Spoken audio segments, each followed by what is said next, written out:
Buenas noches, amigos del misterio.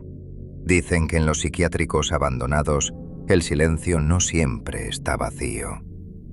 En la habitación 312, las paredes aún susurran los gritos de quienes perdieron la cordura. Los médicos desaparecieron, los pacientes enloquecieron, y nadie volvió a cruzar esa puerta. Pero no termina ahí.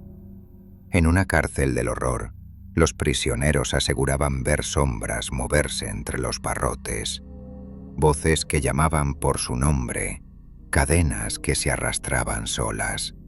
Esta noche entraremos donde nadie más se atreve, la habitación 312 y las cárceles del horror. Apaga las luces, ponte los auriculares y prepárate para oír lo que nunca debió ser escuchado. 3:09. Aquí continúa la nave del misterio radiofónica, Milenio 3 en la cadena SER. Gracias por ese trending topic, porque como decíamos, hoy es más necesario que nunca. Es un programa periodístico de denuncia. Hemos acabado hablando de alucinaciones, de ese mundo que...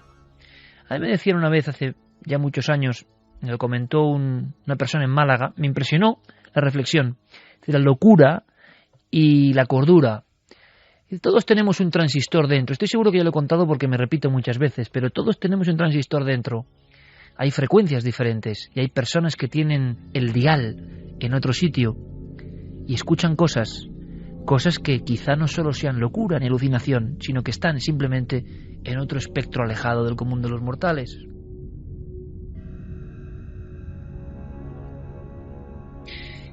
Muchos de los casos que llegan a psiquiatría en hospitales y que buena gente de buena fe cuenta no tienen mucho que diferenciar de sucesos que han sido tomados, por ejemplo, según sea el investigador, como encuentro con un espíritu, con una entidad, con una figura. Hemos recibido cientos, miles, y cuando uno va a la literatura médica se da cuenta de que eso mismo está considerado psicosis, alucinación. No se ha ido un poco más allá.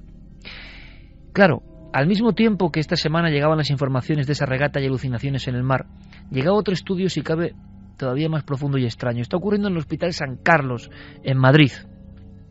El director de ese proyecto puramente científico, pero también misterioso, es Enrique Santos Bueso, médico experto en oftalmología.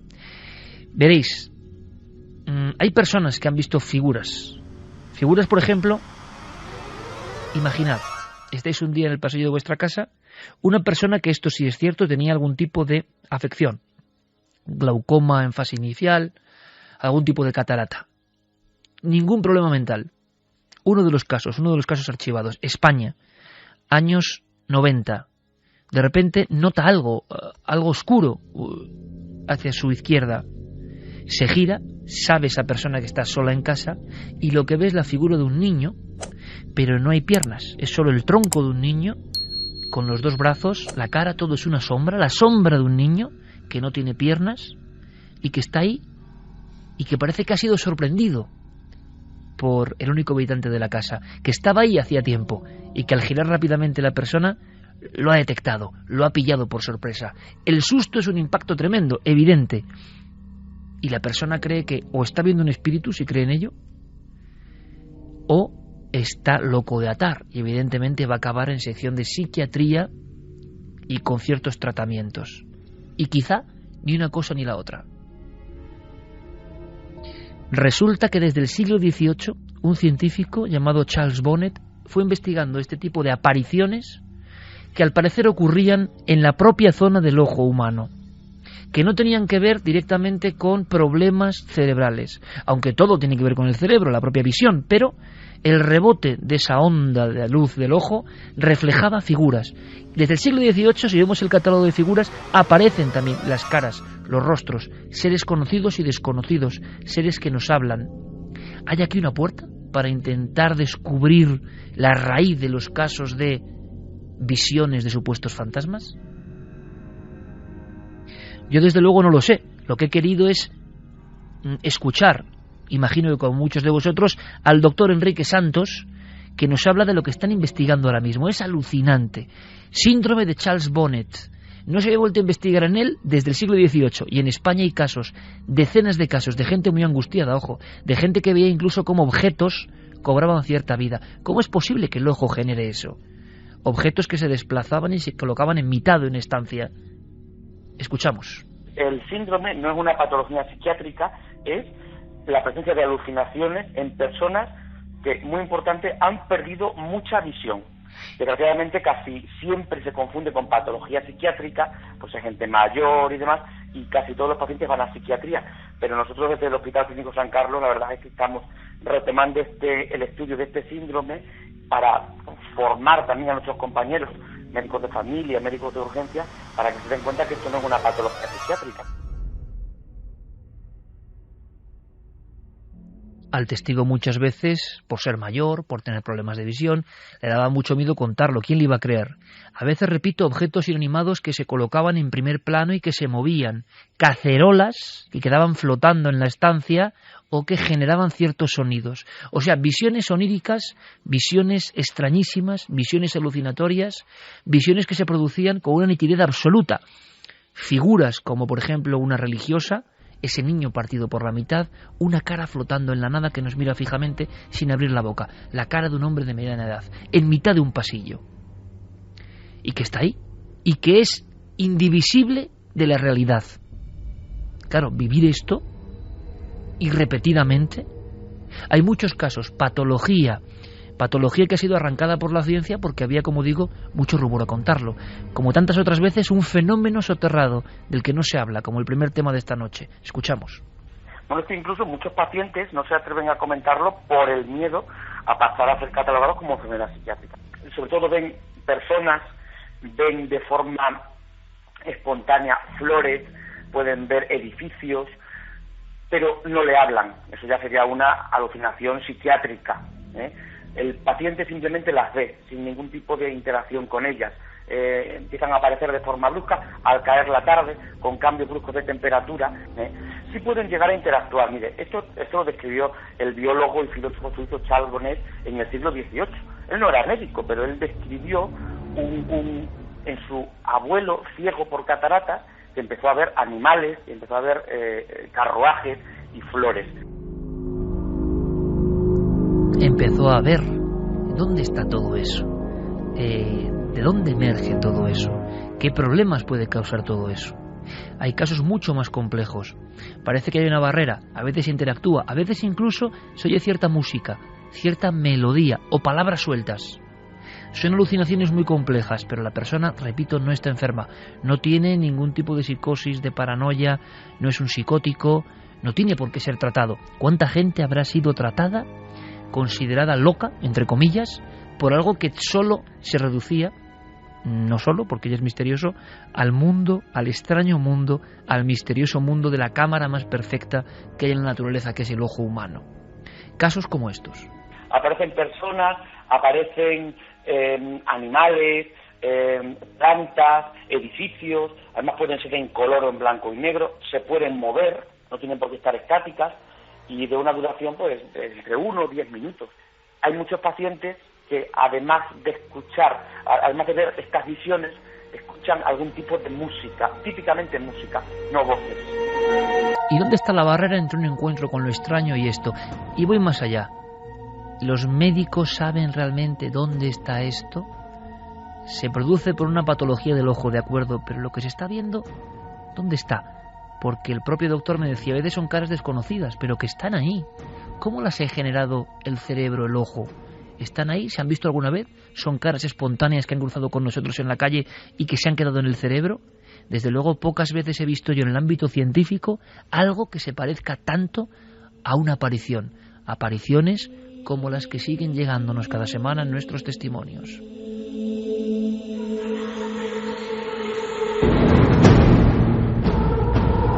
Porque, Javier, compañero, es momento de ahondar en los casos, incidentes que siguen ocurriendo y que marcan la vida de muchas personas. Tú decías en el sumario de inicio del programa, un matrimonio absolutamente estigmatizado, porque quien vive esto y lo vive en primera persona no lo olvida jamás.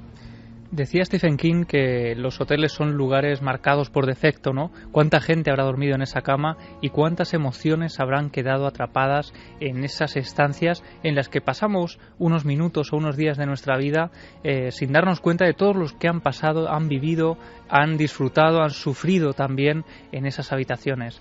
En este caso vamos a conocer el testimonio de Rafa, una persona que el 23 de junio de 2011 viajaba con su pareja a Salamanca, a un céntrico hotel de esa magnífica ciudad.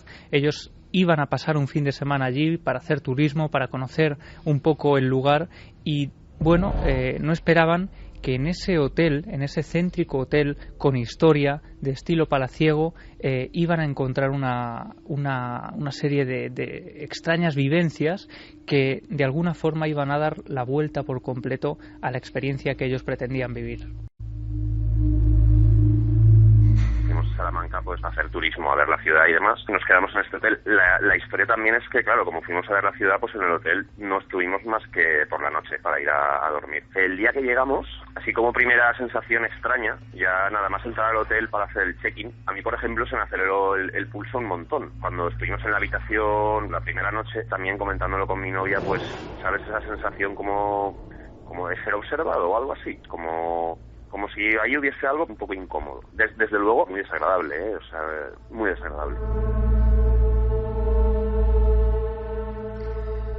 Es el primer día, ellos se dan cuenta de que están viviendo ese tipo de sensaciones los dos. En ningún momento, además, aclaran, les ha ocurrido nada similar. Nunca les ha sucedido llegar a un sitio y que ambos experimenten esa sensación de inquietud, de sentirse observados incluso en algún momento y de sentir sonidos, de escuchar sonidos que poco a poco se van haciendo más nítidos. Ellos pasan bastante tiempo del día, una parte importante, paseando por la ciudad. Solo llegan al hotel durante la noche para descansar. Son 2 noches las que pasan en ese lugar, pero muy pronto esos fenómenos que al principio parecen cosa de las sensaciones o quizá del cansancio empiezan a hacerse mucho más evidentes. Al día siguiente, la segunda noche, que fue la última que estuvimos allí, ya para coger el sueño, metidos en la cama viendo la tele, pues en torno, a lo mejor sería pues la 1 de la noche, una cosa así, yo sé que me quedé un poco dormido y a los pocos minutos me desperté muy, muy sobresaltado, incluso gritando. Nada más despertarme ya había a mi novia que estaba al lado, la cara que tenía, o sea, una sensación los dos, además, como de mucho frío, muy nerviosos, los pelos de punta, la carne de gallina. Nos pusimos bastante nerviosos, planteándonos incluso si vestirnos, irnos a la calle y quedarnos por la noche fuera, en la calle. 3:21. Ahí hemos visto uno de los clásicos entre los clásicos, ¿no? Antes de que ocurra algo en el mundo del misterio, la pareja, 2 personas, al mismo tiempo, o uno un poquito antes que el otro, se despiertan muy sobresaltados, habitualmente a estas horas, y no es una circunstancia, pero entre las 2, 3 de la mañana, y notan que algo va mal. Sí, en este caso además es curioso, pero la pareja, ella, se despierta primero, intuye algo, presiente que algo va mal, pero se despierta en silencio. Ella no condiciona que él se despierte minutos más tarde sin saber lo que había ocurrido y con la misma sensación de desasosiego hasta el punto de querer marcharse al frío de la ciudad de Salamanca, ¿no? Y además ocurre algo en esos momentos de tensión. Ella le cuenta a él que ha notado clarísimamente una respiración al otro lado de la cama donde no había absolutamente nadie. Justo antes de despertarme, un segundo antes, yo sí vi una imagen. Yo vi a un señor de frente, trajeado, con corbata. No te sabría dibujar su cara, pero tenía el pelo blanco y bigote blanco. Lo vi de frente durante un segundo. De hecho, yo estaba acostado y yo lo veía de frente. Y bueno, al final decidimos pues tranquilizarnos un poco y pasar la noche en la habitación. Y así estuvimos pues prácticamente pues nos dio la luz del día. O sea, yo igual me dormí pues a las 6 de la mañana ya de puro cansancio.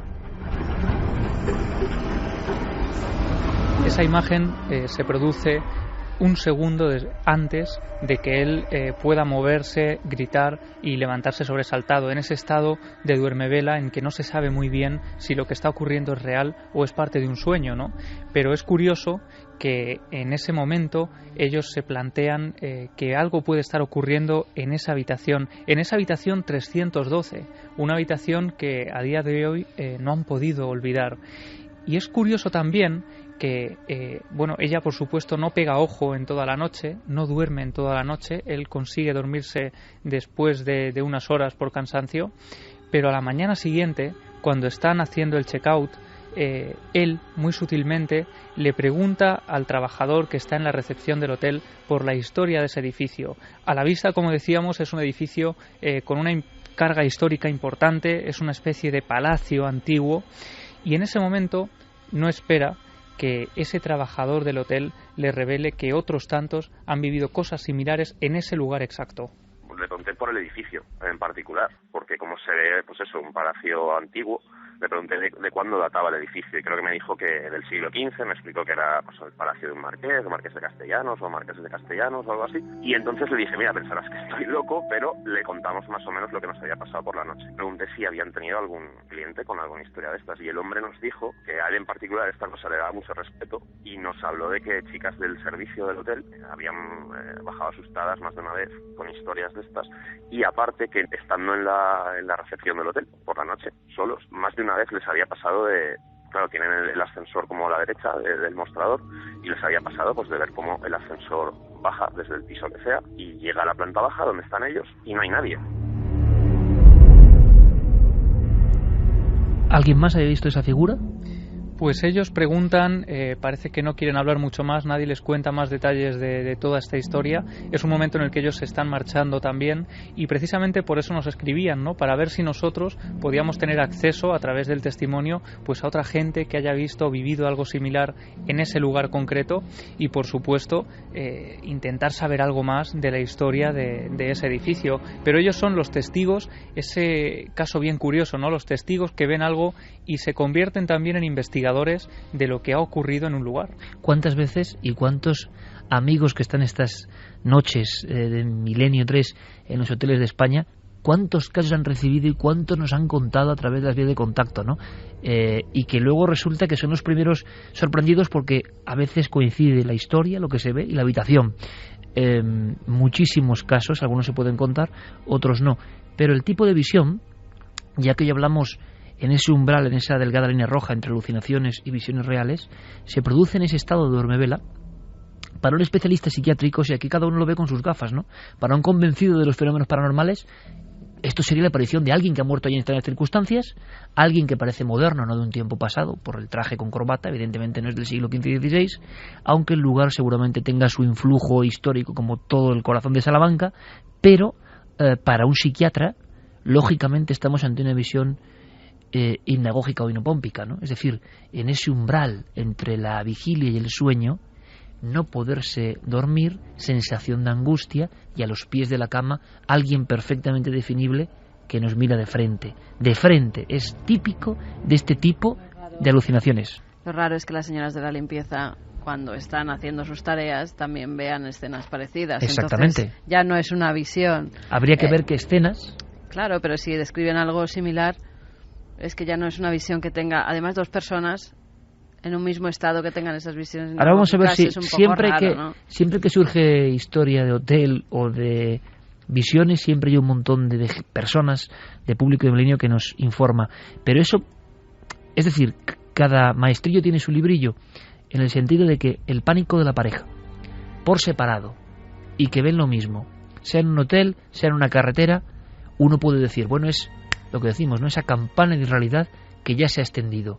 Durante unos minutos esa pareja va a vivir algo extraño, de principio a fin. Seguramente no pasen vehículos cerca, no se crucen con nadie, todo el ambiente se ha enrarecido. Y cuando pasa la experiencia, una visión, una voz, algo que no es normal, que no es ordinario, lo mismo el golpe y todo vuelve a la normalidad. Es como un sueño real, o haber entrado en otro plano, yo no lo sé. Pero el psiquiatra te diría, es una folía ¿no? Han entrado en una locura doble, en una alucinación doble. Yo puedo decirlo, lo hemos contado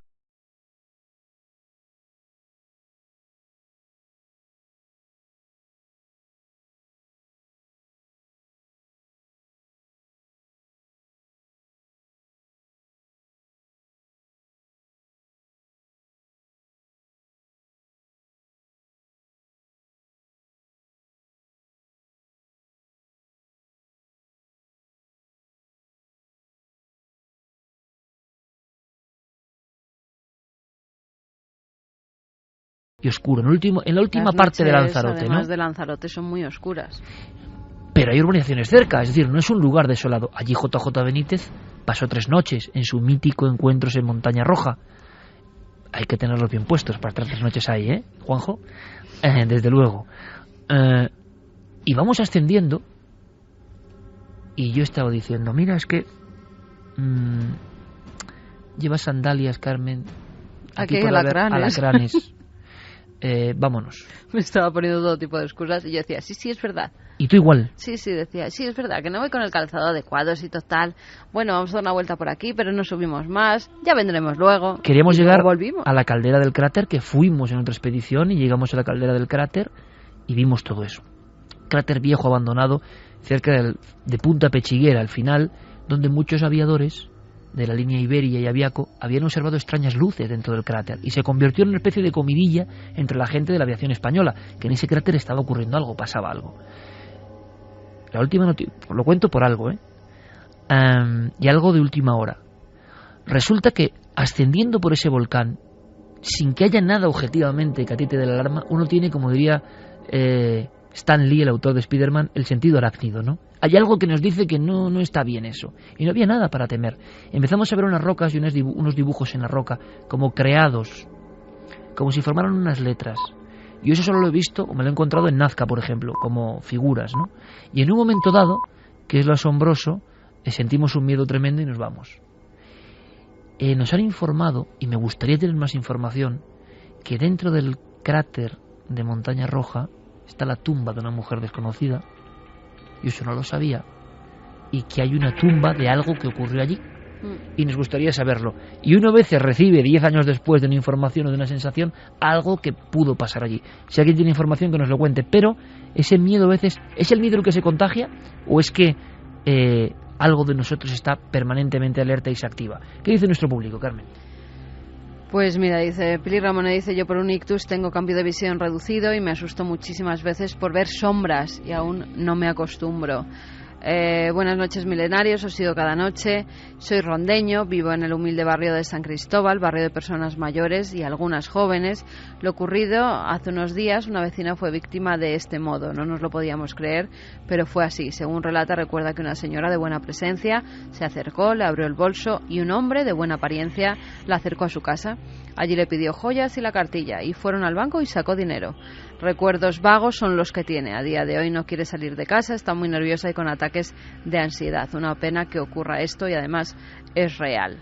Esther García, decir que ver a un difunto es por una patología de los ojos es una patochada. Están dando palos de ciego sobre un tema que desconocen. El problema es que están confundiendo a la gente. O sea que en este caso hay personas, hay que dejarlo claro, que creen que estos son casos reales y que de alguna forma la ciencia los reduce a visiones del ojo. O sea, no se entiende muy bien, pero que es otra posibilidad, ¿no? Queridos amigos, soy médico psiquiatra y en urgencias he visto varios casos. Normalmente los ancianos venían acompañados de los hijos y ellos precisamente estaban más asustados que los propios pacientes. Siempre se da ese caso, han sido operados de cataratas o iban a ser operados. Es muy importante, como bien decís vosotros, hacer un diagnóstico exacto, ya que el tratamiento es complicado si no lo distingues de una verdadera alucinación. Un saludo con mucho cariño, Concheta. Coco Fernández dice, mi madre ha tenido más de una vez la experiencia estando en la cama, que al abrir los ojos ve una cara blanca, desconocida, mirándola y no tiene problemas de visión. Nos están llegando más casos con la burundanga. Un saludo anónimo, nos dice una persona. Nos vemos luego, si te parece, vale. Porque hay un montón de información relativa al tema de la burundanga. Enseguida vamos a romper un poco, ya que hemos estado en un ambiente muy denso. Vamos a respirar un poco antes de que llegue Diego Marañón. Respiramos un poquito, pero quiero hacerle un par de preguntas aquí a nuestro amigo. Y es que entre la burundanga, lo que está pasando, la alarma, las visiones. Hombre, vamos a ver, tenemos aquí una visita de un ilustre amigo. Estamos preparando todo para que entre Diego Marañón. Nos va a hablar. Yo sé que a Cristian le gusta mucho el cine de terror y las series, se las sabe todas. Y nos va a hablar de una cosa que tiene que ver con un vídeo que mata. Diego Marañón nos va a hablar. ¿Tú has oído hablar, Cristian, del vídeo que mata? Que tú ves una película y mueres. Bueno, hay una mítica película de Ring, ¿no? En su versión asiática, que era incluso mucho más terrorífica que la americana. ¿Por qué da más miedo el terror japonés que la versión que luego hacen los americanos? Yo creo que porque lo respetan mucho más que los americanos. Porque lo creen de verdad. Porque lo viven de verdad. Esa es la clave, ¿no? Porque los ponen tan blancos y con ese pelo tan negro y tan así. Incluso The Eye, incluso la versión de The Eye, que trata un poco de esto, de lo que estábamos hablando, de las visiones. Estabas tú comentando mientras preparábamos el programa, porque Cristian ha estado un poco en toda la cocina del programa y cómo hacemos tal, y tú me decías, oye, Iker, te voy a comentarte algo de esa película, yo no la he visto, la del ojo yo no la he visto, tú sí la has visto, yo no la he visto, que le trasplanta a alguien un ojo y empieza a tener visiones, ¿no? Sí. Visiones que tenía la otra persona, sí, sí, de entes que le rodean. Oye, ¿a ti qué te pasa con Leonardo da Vinci? Que yo veo a Leonardo da Vinci por todas partes. Se te aparece Leonardo. Sí. No, porque es curioso, porque muchas personas tendrán la visión lógica, no arquetípica, porque Cristian habla a toda España todas las tardes a través de Telecinco, evidentemente, con un programa que tiene mucho mérito, ¿eh? Tiene mucho mérito que un programa que se basa en el lenguaje, en aprender palabras, en memorizar, en recordar, en ampliar nuestro abanico de conocimiento, tenga la audiencia, que la máxima audiencia que suele ser del día, suele ser la de pasapalabra, y dices, bueno, no está todo perdido, ¿no? Pero muchas personas pueden tener, bueno, evidentemente, persona de enorme éxito en todo lo que hace en televisión, y dices, bueno, y a que mucha gente no sabe que este chico tiene una sana obsesión, o quizá no tan sana, quién sabe. Puede sorprender que nuestro amigo Cristian Gálvez lleva mucho tiempo siguiendo enigmas de Leonardo da Vinci. Yo te pregunto, ¿qué tiene Leonardo da Vinci que va envolviéndote en la espiral y no te deja salir? Yo te he escuchado hablar no como una persona presentadora de televisión que igual hace un libro, que quiere hablar, no. Te he oído hablar como me escucho a mis colegas, a mí mismo, cuando están metidos hasta las trancas en una obsesión de investigación. Me sorprende mucho. Sí, porque se trata de un megaproyecto a largo plazo, ¿no? Y yo creo que Leonardo da Vinci tiene lo que uno quiere encontrar, desde un libro de gestión de talento o coaching a través de Leonardo da Vinci para motivación a grandes empresas, misterios infinitos. No se ha contado todo de Leonardo, por tanto. No se ha contado ni todo se ha contado a la vez, ¿no? Hay cosas muy, muy, muy específicas de cada misterio, pero no, digamos, no hay un vademecum de lo que podría ser los misterios de Leonardo. E incluso se pueden llegar a desarrollar incluso talleres para potenciar la creatividad para pequeños, para peques. Sí, es un ejemplo inabarcable, Leonardo, con todo lo que ha hecho, todo lo que conocemos. Hablaban algo, Carmen, esta misma semana, y nada es casualidad, ¿no? Yo decía, no sé, no queda más que de Leonardo algo que tenga que ver con la luna, y resulta que no sé qué pasa con la Mona Lisa, que si la van a proyectar o van a hacer algo sobre la superficie lunar. Sí. Es bueno, un proyecto que o sea, tienen. es el icono. No sé si lo podrán llevar a cabo, pero vamos, es uno de los iconos. Incluso mandar encapsulada como imágenes de la Mona Lisa, de la Gioconda, y que estén por el espacio pululando. A mí, sabes que Vinci, que tú conoces muy bien, me parece un sitio realmente raro, extraño. Quizá nosotros llegamos de noche a Vinci, no sé, no te lo imaginas, te imaginas un lugar distinto, ¿no? Parece que todavía, no sé si el efluvio de Leonardo está por ahí, pero me pareció un sitio que tiene un pequeño museo, ¿verdad? Con maquinarios y cosas. Sí, pero tampoco es un museo grandísimo donde esté todo lo de Da Vinci, ni tienen algo que sea espectacular sobre el genio. Es como una cosita muy pequeña, aunque luego es muy reconocido en toda la ciudad y en todo, pero unas de hecho, yo creo maquinarias. que el museo más espectacular está en Roma, en el Palacio de la Cancillería, que tiene una mega exposición con reproducciones de los inventos de Leonardo a escala 1:1, es decir, a escala natural, desde el tanque hasta la delta. ¿Qué es lo que más te sorprende a ti de los inventos de Leonardo? A mí lo que más me sorprende es que cada día no dejo de sorprenderme, cada día descubro algo más a través de las páginas de los códices, sobre todo el Códice Atlántico. Cada día descubres un invento nuevo, desde la ducha, por ejemplo, hasta el primer carro, el autómata, que Juanelo también Turriano, el Da Vinci español, nada, muy poquitos años después de Leonardo. Pero él ya estaba con autómatas. Él ya estaba con autómatas, incluso un autómata para un león. Tiene un autómata león, un autómata pájaro que utilizaba en escenografías para teatro. ¿Y cómo es posible que un hombre solo, a veces ocurre, ¿no?, en la historia, un hombre solo genere, ¿no?, ese universo propio que no se parece a casi nada y que a veces también casi muere con él, ¿no? Muere con el propio genio. Yo creo que es algo que quizá estemos perdiendo en demasía, que es la mezcla, ¿no?, la amalgama entre talento, perseverancia y sobre todo hacer las cosas con pasión. ¿Y crees que Leonardo tenía todo eso? Lo creo sin duda. O sea, creo que sí que es verdad que tenía un pequeño síndrome de obra inacabada, pero toda obra inacabada debida a encargos, pero todo lo que él generaba por la propia curiosidad y experimento en el campo, creo que lo lleva a cabo hasta el infinito y más allá. Oye, y tú, Cristian, que estás en la tele, estás en no sé cuántos programas, tienes un éxito brutal, imagino, trabajo, lo sé muy bien, compañero, hasta arriba, sin embargo, tu rictus incluso cambia, la pasión con la que hablas incluso es tremenda cuando te metes en el órbita de Leonardo. Ahora te marchas incluso a investigar sobre el terreno. Sí, porque, bueno, el primero de una serie de, ya te digo, de gran proyecto sale en abril, un libro de gestión de talento a través de Leonardo da Vinci. O sea, ¿podemos aprender a potenciar nuestro talento fijándonos en el genio? Sí, de hecho yo creo y afirmo en el libro que Leonardo da Vinci era un maestro del liderazgo y del coaching en pleno siglo XV, en pleno Renacimiento. O sea, eso que ahora está tan de moda, digamos, de que tenemos que acostumbrarnos, ¿no? Y tenemos que potenciar nuestras facultades en esta selva en la que vivimos.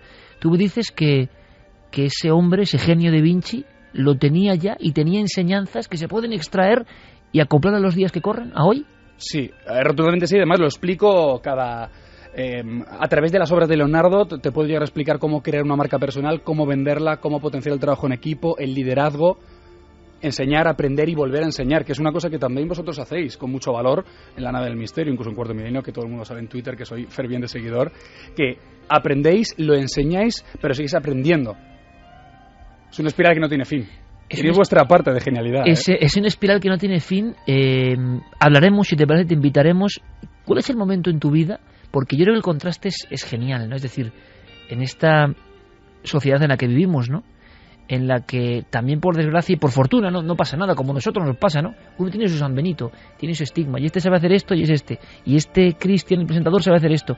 Mucha gente, estoy seguro, que hoy se está quedando alucinada de que el hombre que ve por las tardes haciendo magistralmente su programa resulta que es un investigador de Da Vinci, que es un tema que parece como de eruditos. No escribir un libro divulgativo de Da Vinci, meterse, y yo he hablado con él, sabe infinitamente más que yo de Da Vinci, y meterse a fondo. Pero ¿cuál fue el momento en que, como digo yo, algo hizo así?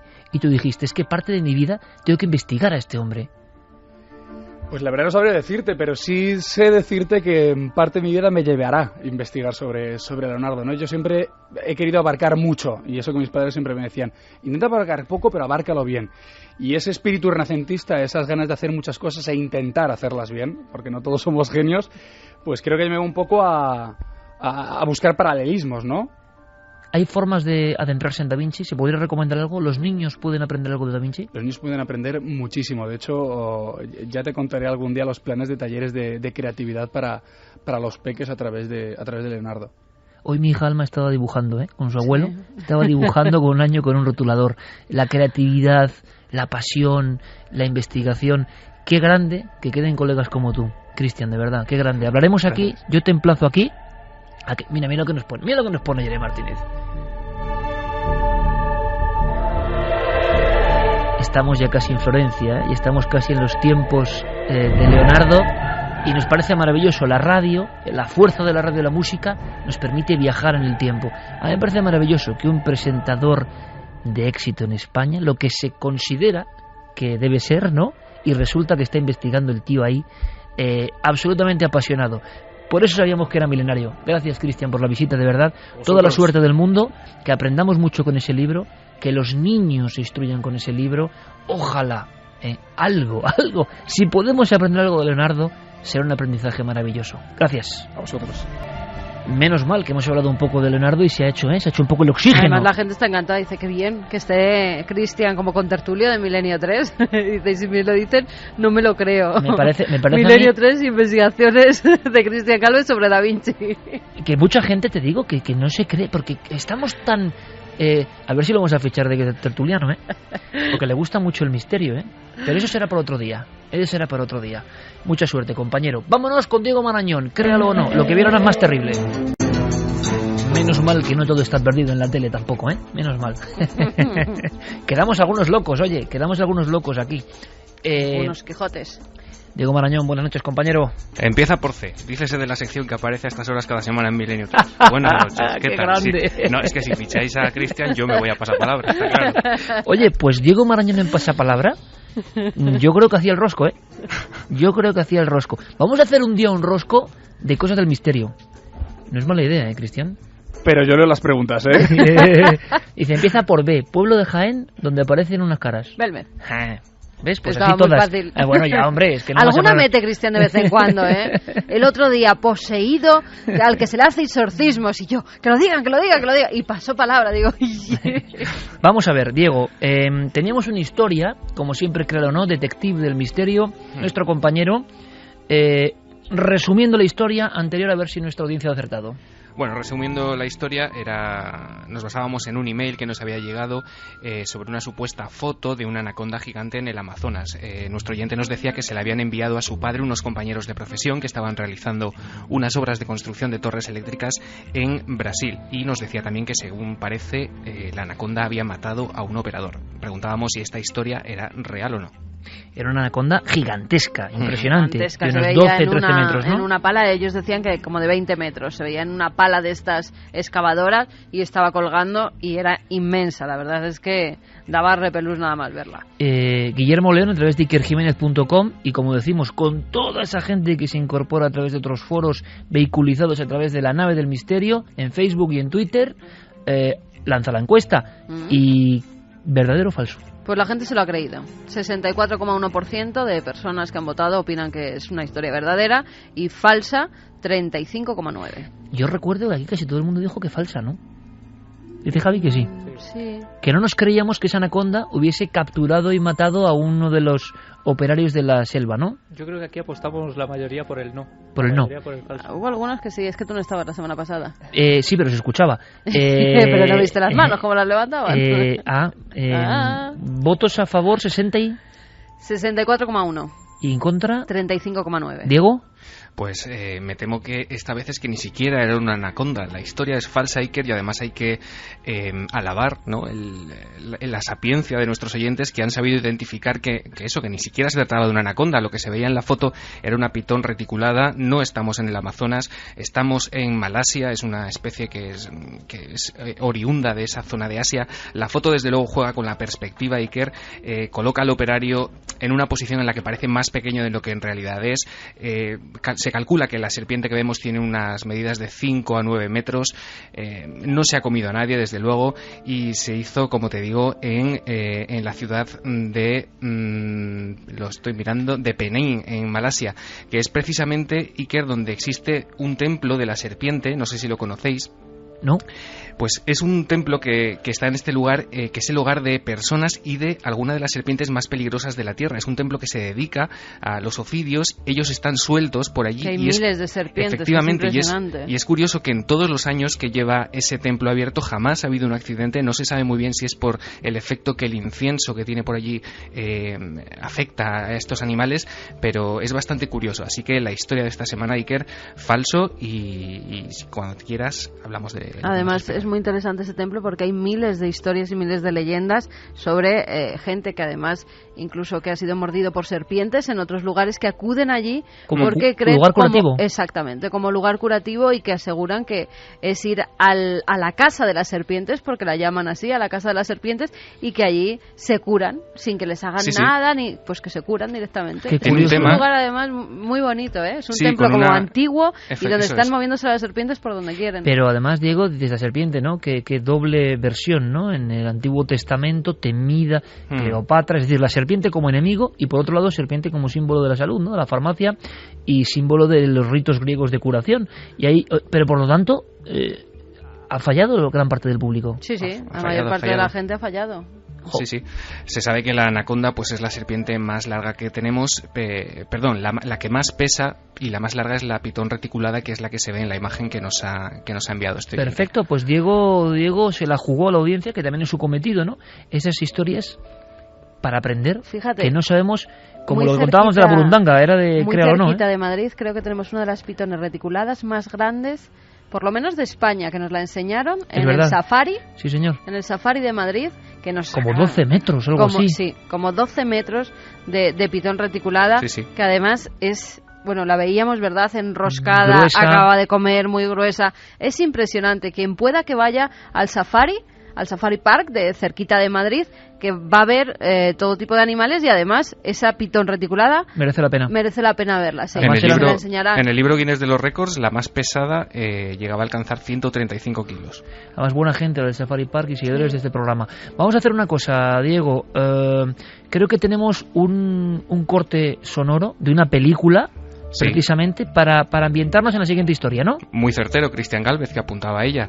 Vamos a escuchar un trocito de Ring, la versión japonesa, y ahora te cuento de lo que vamos a hablar.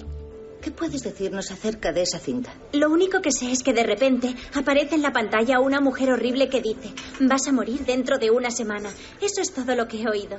También dicen que apareces y te quedas a ver la tele de madrugada y que poco después suena el teléfono. Así que de madrugada. ¿Y sabéis si alguien ha muerto realmente a la semana de haber visto la cinta? Bueno, es que una alumna que conozco del instituto me dijo que una chica que había visto la cinta y su novio murieron al cabo de una semana. ¿Un accidente? No, les encontraron muertos en un coche aparcado. El novio también había visto la cinta. La noticia salió en el periódico hará 2 o 3 días. ¿Te dijo a qué instituto iban esos chicos? A mi amiga se lo contó otra chica y ella tampoco sabía de qué instituto eran.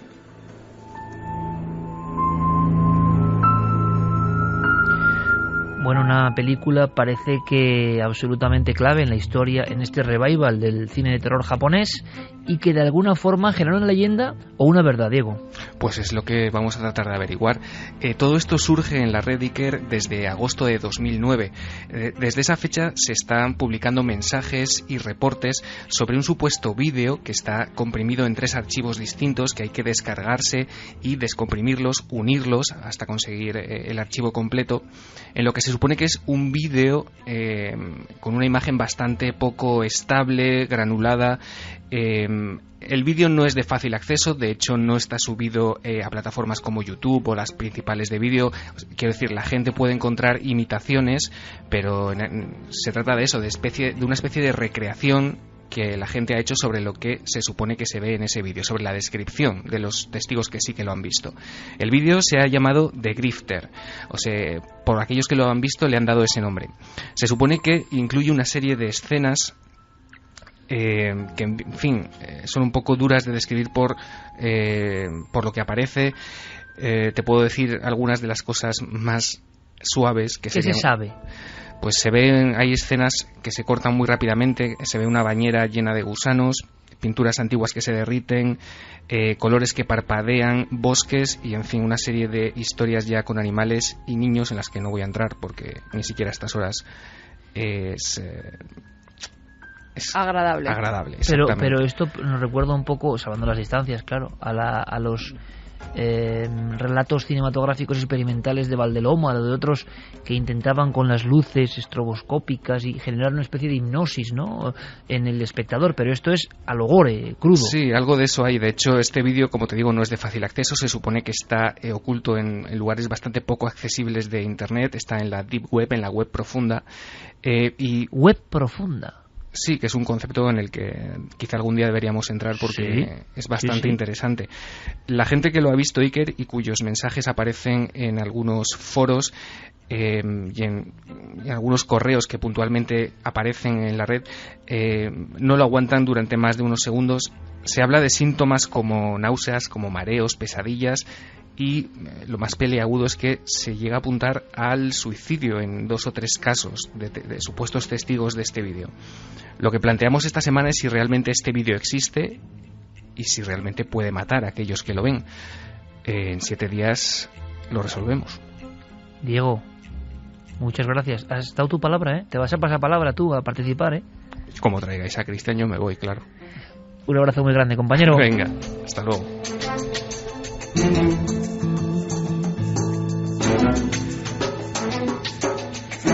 Jerez Martínez, ¿tú qué opinas, amigo? Ahí lo he hecho con suspense. Aquí el amigo. Que no te lo crees. Fermín, que tampoco se lo cree. Fermín tiene pose un poco también de emperador romano, ¿verdad? Cuando hace así que no. Me veo como nosotros en el circo, ¿no? En las fieras, y él ahí desde su atrio, ¿no? Que no. Cristian. Yo soy más de DI, no de Ring, no me lo creo. No te lo crees.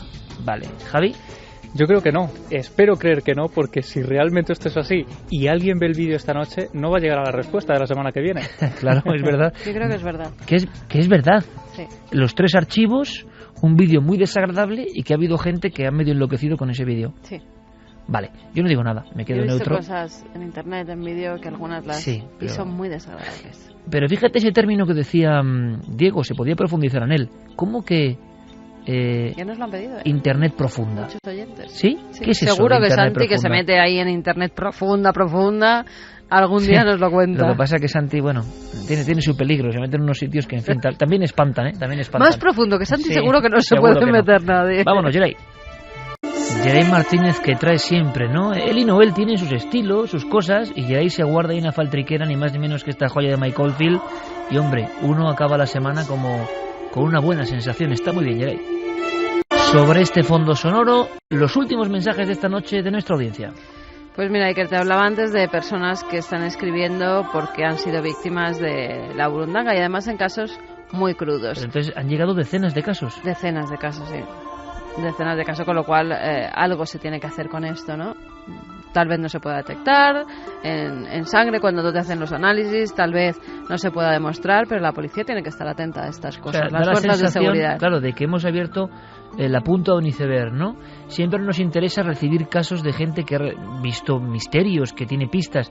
En este caso también, pero es mucho más triste, ¿no? Recibir todo esto. Pero es una realidad que tendrá que interesar a alguien. Aquí dejamos los datos. Mira, una persona que... Bueno, no, que hay un auténtico debate y creo que esto es la prueba de que hay que hacer algo. La policía... Dices debate porque hay gente que sigue sin creérselo. Sí, y argumentaban que todo esto era cosa del alcohol, pero claro, el alcohol ahora, a plena luz del día, en un sitio rodeado de centenares de personas, es inviable. Y que los análisis no sale ningún tipo de Yo tengo alcohol. en casa la analítica de este caso que hemos contado. Ni Claro. alcohol, ni cero ningún alcohol, tipo cero de drogas, droga. cero nada. Nada. Una persona que no quiere que digamos su nombre y lo vais a entender. Dice que quiere escribir este correo para confirmar que, por desgracia y por raro que parezca, existen drogas que anulan la voluntad. Espero que sirva de advertencia. Yo, un chico, fui víctima de un abuso sexual cuando era menor de edad. Ocurrió en 1998 y todavía hoy no logro explicarme a mí mismo mi forma de actuar. La vergüenza hizo que no pidiera ayuda. Aún hoy tengo una enorme laguna mental acerca de lo ocurrido. Con el tiempo descubrí que existen este tipo de narcóticos y de repente las piezas encajaron.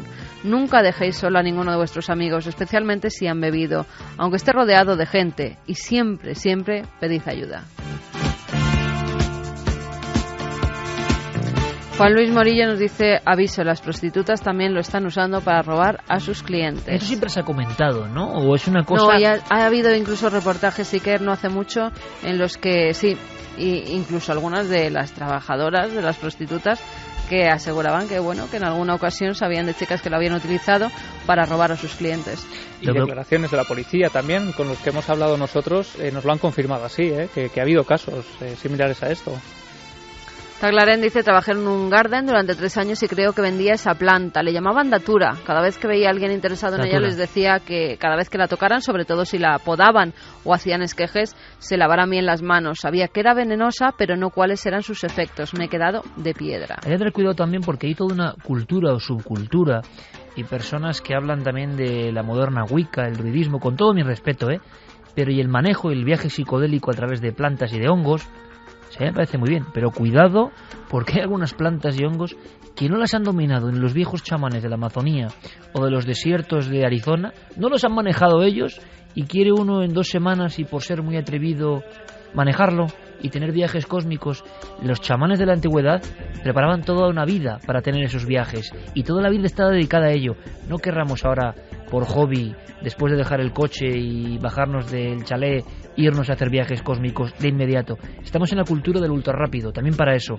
Y está habiendo más de una persona colgada, pero en el mal sentido, Personas, historias, algunas de investigadores del tema de las drogas psicodélicas, pero con el sentido sagrado, que no han vuelto jamás. Se han quedado, eso sí, en un limbo, como autómatas, pero para siempre.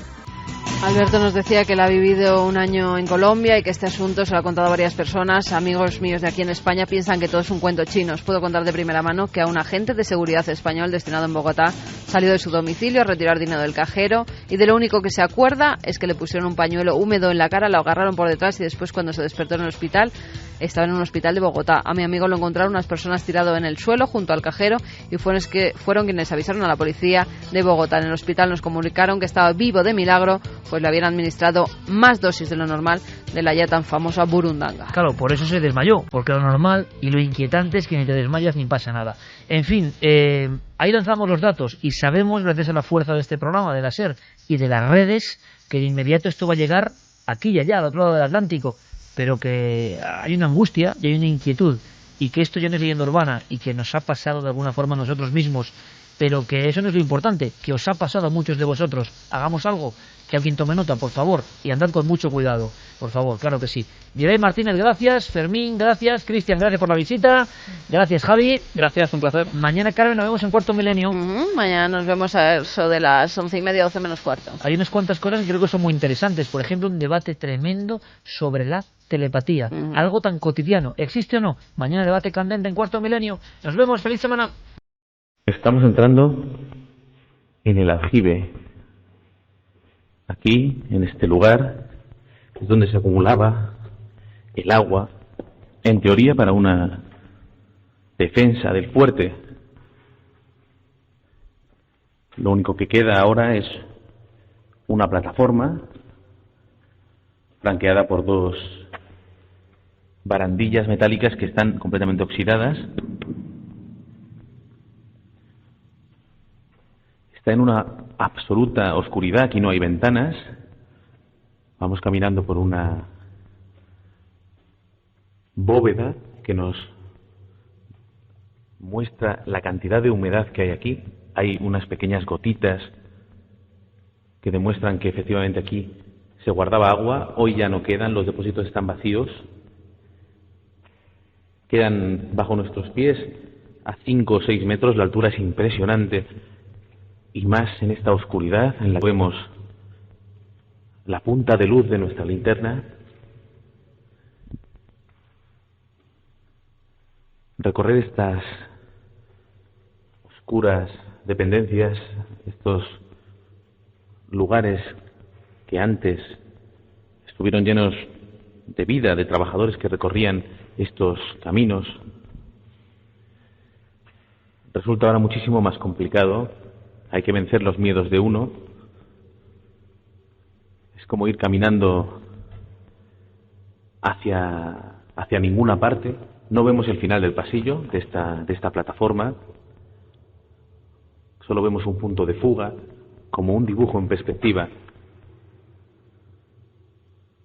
Sin ninguna duda es aquí en el aljibe donde uno tiene la sensación de estar encerrado, de estar privado de la libertad.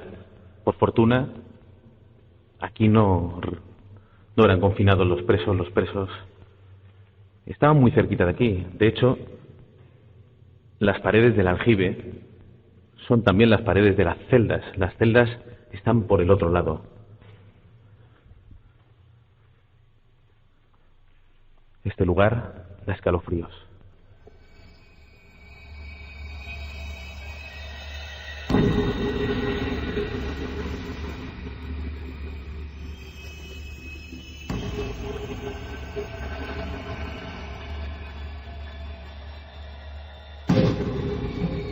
Daba miedo ese lugar, Paco.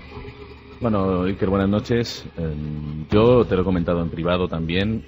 Es uno de los lugares que en la trayectoria que llevamos en Cuarto Milenio y en Milenio 3, que a mí más me ha impresionado como observador objetivo. Fuimos allí porque nos llegaron varias llamadas, varios mensajes que nos decían que el fuerte de San Cristóbal era un lugar terrorífico que merecía una visita de nuestro programa, que allí había habido algunas citas con el misterio y que desde luego merecía la pena que un reportero pasara allí una noche, caminara por aquellos pasillos laberínticos hoy abandonados. Es un lugar muy curioso, está construido en la cima de una montaña, del Monte Ezcaba.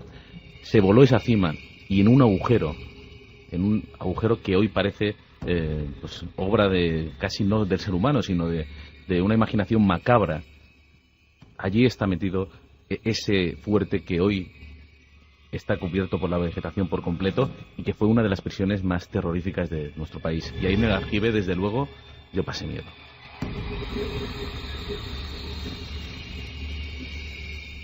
Es Paco Pérez Caballero, nuestro reportero, nuestro cronista de las sombras. Yo creo que qué mejor tarjeta de presentación que el sonido, el eco, la reverberación. Es curioso porque este fin de semana, os voy a contar un pequeño secreto, amigos, todos los equipos, o el gran equipo de la Nave del Misterio ha estado desplazado en diferentes puntos de España investigando. Iremos dando buena cuenta porque nuestro objetivo este año, más que nunca, es que tengáis, que sintáis los sonidos del misterio. Y sin duda estos sonidos lo son. Por cierto, mucha gente en Navarra, yo tengo familia en Villava, a la misma vera de este lugar. Yo recuerdo desde niño a mi buena abuela, que me decía siempre mirando a la ventana en dirección al puerto de San Cristóbal, Paco, y esto tú no lo sabes. No. Mi abuela Mari me decía que allí habían pasado muchas cosas, se había matado a mucha gente. Evidentemente, y mucha gente también lo va a entender, el tono político ha teñido, como en todos los asuntos que tienen que ver sobre todo con la guerra civil, acontecimientos que a nosotros nos interesan no por el asunto de las banderas, ideologías ni políticas, sino por el misterio. Que quede bien claro, por favor, porque sabemos que hay, con toda la razón, muchas heridas en muchas partes de España que hacen saltar a la gente como un resorte, y nosotros, precisamente nosotros, no somos un programa donde hablemos de esos asuntos, sino de los que de verdad nos importan. El misterio de la vida y la muerte, venga de donde venga. Es más, en esta Nave del Misterio se ha hablado de... En este caso era un lugar de confinamiento para los republicanos, ¿no? Los republicanos fueron los que lo pasaron mal allí. Pero nosotros hemos hablado de las tumbas sin nombre de Andújar en relación con las caras de Belmez, que era todo lo contrario. Los agredidos fueron guardias civiles por parte de los republicanos. O el caso de Joseillo, una aparición que señalaba una fosa común. Quiero decir con esto, y lo digo de antemano, que nos da igual, que en el fondo es el hombre devorando al hombre, la guerra, la sangre, la muerte, y parece que todo eso da una densidad especial a los lugares, sobre todo abandonados, que son de nuevo recorridos por el reportero. Pero qué demonios, si es que lo que queréis ahora mismo, amigos de Milenio, en este programa extraño, el de esta noche, ya lo vais a ver, ya lo vais a sentir, es volver a escuchar a Paco, ¿verdad? A Paco con su grabadora, entrando en una de las zonas, sin duda, yo creo, pues sí, más siniestras que puede haber en España. Y ahora recuerdo que este equipo, que está por supuesto presente y todo el mundo está, además con esa sensación, cuando algo suena y nos llega adentro, todo este equipo ha estado en lugares así, en las cárceles del terror. Por desgracia nuestro país está lleno de estos lugares. ¿Y cómo suenan estos lugares? ¿Cómo vibran estos lugares? ¿Cómo llegan ahora a través del sonido en el siglo XXI, allí donde ya no hay vida? Bueno, pues volvemos a adentrarnos camino de una celda, con la grabadora Paco Pérez Caballero, en la más absoluta oscuridad, porque hay que decir que estas grabaciones, bueno, no lo cuentas, Paco, nos cuentas por qué estabas solo, aunque incluso estabas grabando, hiciste reportaje, te adentraste para la radio, para Milenio 3, queriendo sentir la soledad ahí. Ahora nos lo cuentas, ¿vale? Perfecto. Estamos recorriendo las galerías del fuerte de San Cristóbal, hoy completamente abandonado, pero en una oscuridad que apenas podemos combatir con la linterna. Las paredes parecen aún hablar, están completamente llenas de mensajes de los presos, mensajes de la época, de una época no tan lejana, la Guerra Civil. Aquí, en 1938, hubo la fuga masiva más importante de nuestro país. Más de 700 presos lograron escapar de esta fortaleza a los montes y caminar durante días sin saber muy bien cuál iba a ser su destino. Muchos de ellos fueron abatidos, otros murieron de hambre, iban enfermos, malnutridos, mal vestidos. Hoy la oscuridad lo envuelve todo. Nos movemos entre una gran cantidad de piedras que se han desprendido de lo que era la estructura de la cárcel. Y nos estamos acercando a una de las estancias más temidas y temibles de este lugar. Es la celda de castigo, que conserva intacta la puerta. Vamos a intentar abrirla.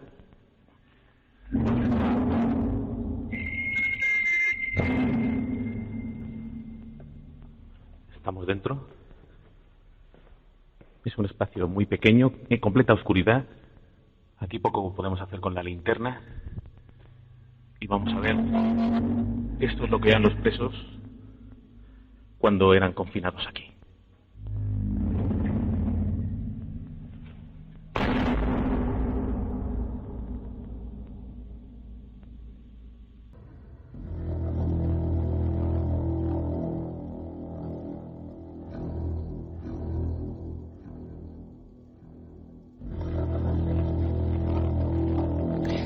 Una y 19 minutos, 16 grados, parece que ya ha empezado el otoño definitivamente, así que qué mejor que reunirse en la mesa como se reunían los viejos chamanes junto a la hoguera, para contar historias, en el fondo, lo que hace este equipo, para sentirlas, para vivirlas. Es un programa tan extraño, quizá también pueda ser extraordinario, al final de la noche tenéis vosotros que enjuiciarlo, que incluso algunos miembros del equipo faltan, por ejemplo Carmen, que luego entrará por teléfono que está investigando en otro sitio. Y nosotros acabamos de llegar del sur de España de investigar en otro sitio, pero caramba, los sonidos de Paco Pérez Caballero, del buen amigo Paco Pérez Caballero, que desde luego me recordaba a Paco a, no sé, así tendría que ser seguro alguna radio de los 70, nuestros mitificados 70 seguro, ¿no? Con estos sonidos, cuando, bueno, Santi Camacho, capitán, buenas noches. Buenas noches, Iker. Te he visto con una cara, Santi, cuando retumbaba esa puerta. Ese es el sonido, ese es el eco de la historia concentrando muchas cosas en ese cierre, ¿verdad? ¿Cómo llega, Ya lo creo, llega, sobre todo llega con admiración hacia Paco, porque es un privilegio estar escuchando radio de verdad, de la que ya no se hace y no es autobombo, porque lo digo desde el cariño y la admiración a mi compañero. Y eso es la impresión también de saber, como si tenemos ocasión comentaré más tarde, de que tras las historias terribles que nos va a contar Paco, ahora en pleno siglo XXI siguen existiendo sitios así. En países algunos muy civilizados, otros en países tercermundistas, pero ese rosario de terror, de la confinación, de los abusos de la persona que tiene el poder absoluto sobre la vida y sobre la muerte de aquellos que estén a su cargo, eso sigue sucediendo a día de hoy. Juan G., buenas noches. Buenas noches, Iker. Luego me vas a contar, porque tú has estado en estas historias, marcas de la guerra, vamos a llamarlo así. Y yo no sé qué opinas, pero creo que la aclaración es buena, ¿no? Da igual el sentido, da igual el lugar, da igual lo que pasara. Al final lo que queda es una tierra marcada por la sangre, el sufrimiento, y cuántas hay de estas en nuestro país, donde el investigador va con otros ojos y siente otras cosas. Y cuando la grabadora, y tú lo has hecho, impregna eso y lo lanza al micrófono, no sé, pasa algo, yo creo que pasa algo. Sentimos todos como un sonido que va más allá de nuestra propia generación, ¿no? Como si viniera de muy atrás. Es que son lugares que pienso que están marcados por lo terrible y sobre todo por el olvido. Primero, además, felicitar a Paco porque el documento es buenísimo. No, hay más, hay más. Y efectivamente, y aparte, pienso lo que decía también Santi, ¿no? O sea, la radio antigua, la sencillez de ese documento, que es simplemente la voz de Paco y ese chirriar de la puerta, ese portazo, el sonido metálico, ¿no? De escuchar, y alguna vez que entré en una cárcel, cuando he ido a ver a algún preso, el portazo que oyes detrás, que se te queda para toda la vida. Es realmente impresionante. Se te queda para toda la vida. Efectivamente. Yo recuerdo en Carabanchel, y Carmen también lo recordará, yo estuve unas cuantas veces, Paco también, el sonido ese del metal a tu espalda, aunque vayas de visita, sí. Es increíble. Si queréis luego hablamos de las cárceles del terror hoy, porque hemos hablado de la Inquisición, de acuerdo, de muchas cosas, y a veces cárceles clandestinas, ¿no, Juanje? Como en Turón, que debajo de un colegio estaba la cárcel debajo del colegio y la gente dando clase y los presos abajo con sus lamentos. Efectivamente. Por ejemplo. Bueno, lo que había en concreto en Turón, en Asturias, el caso que yo investigué para Cuarto Milenio, perdón, era un cuartel de la Guardia Civil. Entonces, algunos de los detenidos no llegaban al campo de concentración, sino que se quedaban en interrogatorios en el sótano del cuartel de la Guardia Civil durante semanas, y algunos fallecieron allí.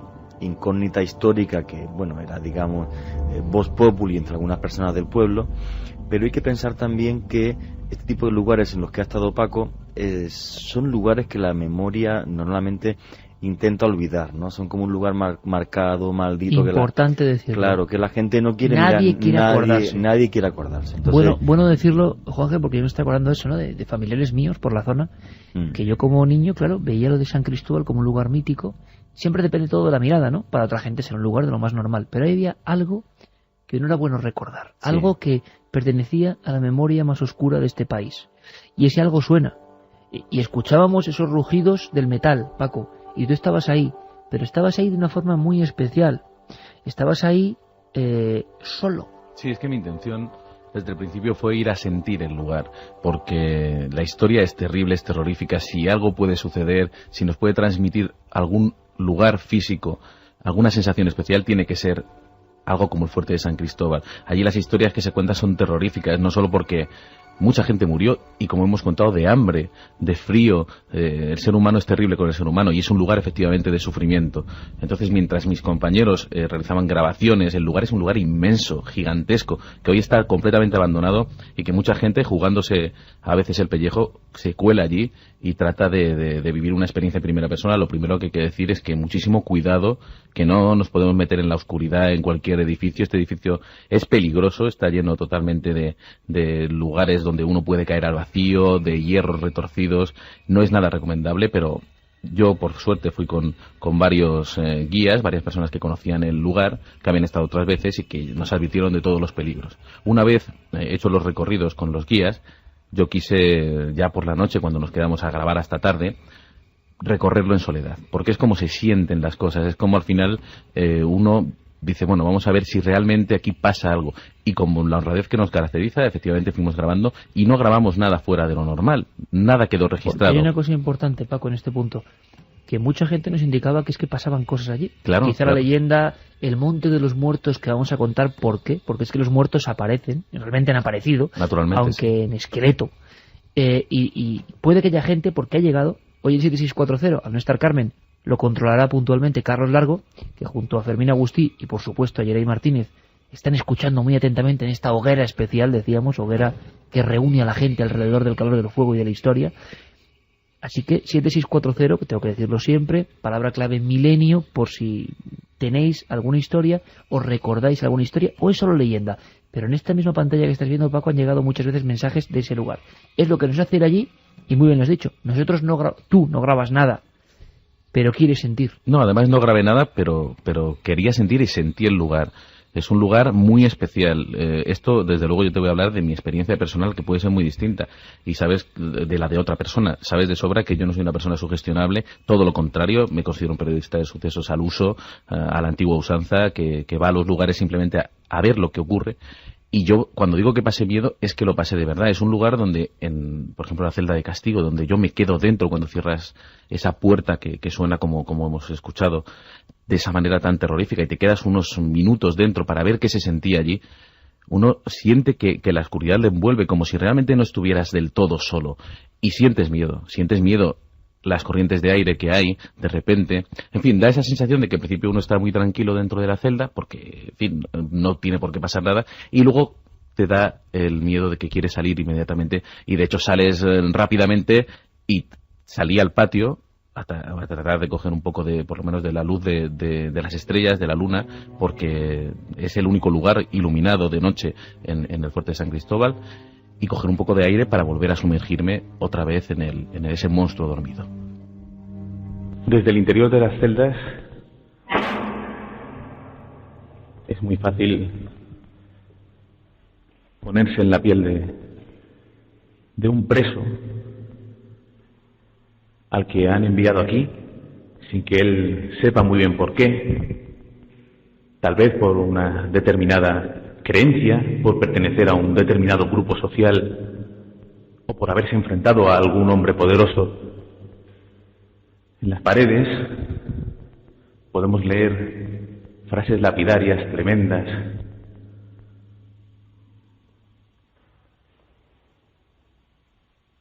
¿Ves?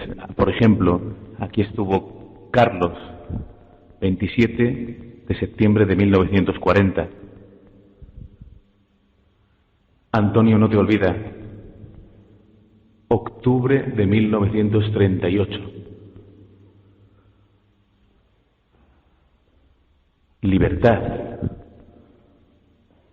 Anónimo, febrero de 1937.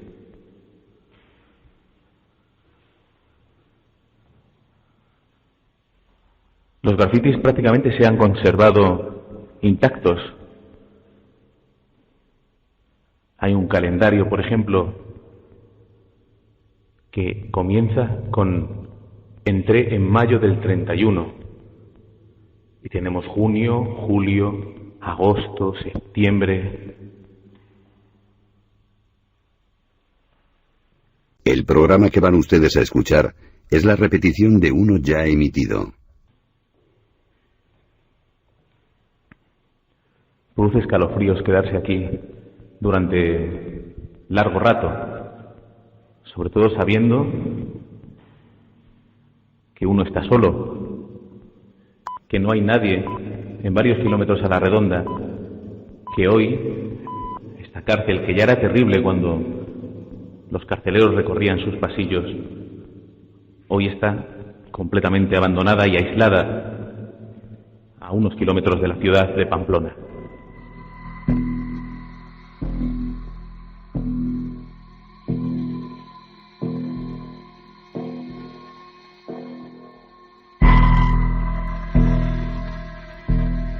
La gente decía cosas, Paco, de este lugar.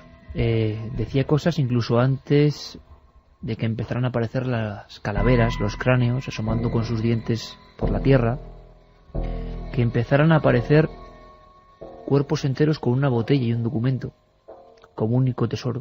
Sí, se decía que era el monte, primero que era un gran cementerio, y que en algún lugar recóndito, escondido, había un cementerio que todo el mundo llamaba de las botellas. No se sabía muy bien por qué, era una leyenda.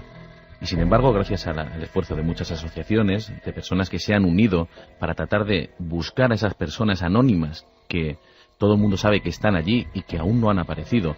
Otras, por desgracia, han aparecido y no han podido ser identificadas. Gracias a este esfuerzo se ha conseguido encontrar ese cementerio de las botellas. Existe en realidad. ¿Por qué le llamaban así? Porque cada vez que se enterraba un cuerpo, un fallecido, no siempre por fusilamiento, a veces sí, también por enfermedades terribles que se cogían allí, las personas dormían sobre charcos. Hemos hablado de la humedad del lugar. No había ni camastros, dormían directamente hacinados en el suelo y no comían más que una sopa. O sea, es decir, hay que imaginarse, estas personas, muchas no pudieron soportarlo y eran enterradas en este cementerio. Para saber quién era, por si algún día había que recuperar ese cuerpo, se introducía en una botella un documento con el nombre y con algunos datos sueltos de esta persona, los que se conocían, y se tapaba. ¿Qué sucedió? Que algunas de estas botellas se perdieron, se estropearon porque el tapón era de corcho y se pudrió. Así que muchísima gente está allí sin poder ser identificada, a la espera de poder reunirse en algún lugar con sus familiares.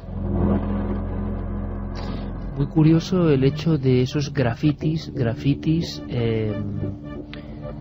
que son como un arte antiguo, ¿no? Que viene desde lo más remoto del tiempo.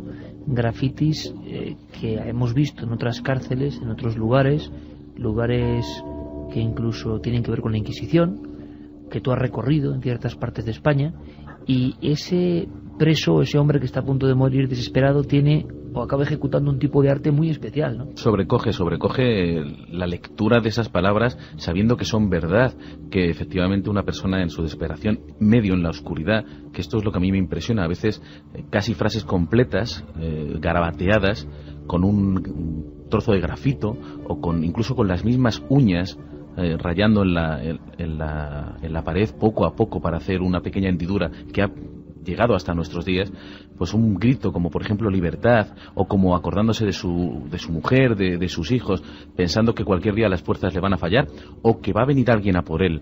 Aquí en el fuerte se dieron historias absolutamente terroríficas de personas que entraban sin saber de qué eran acusados, pensando que efectivamente los iban a tener allí, pero sin imaginarse que había una amenaza y que cualquier día podían aparecer unos señores que lo iban a sacar del fuerte y le iban a dar un disparo al borde de una carretera. Vamos a intentar entrar en la más terrorífica de las brigadas de estas salas de confinamiento.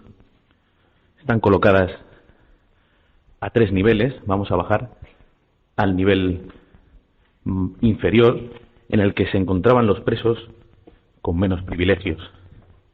Eran presos que habían cometido delitos muy graves o, en su caso, habían sido acusados de estar en contra del régimen. Aquí, a pesar de que aún hay alguna ventana, no entra nada de luz. La luz de la luna ni siquiera puede iluminar un rincón.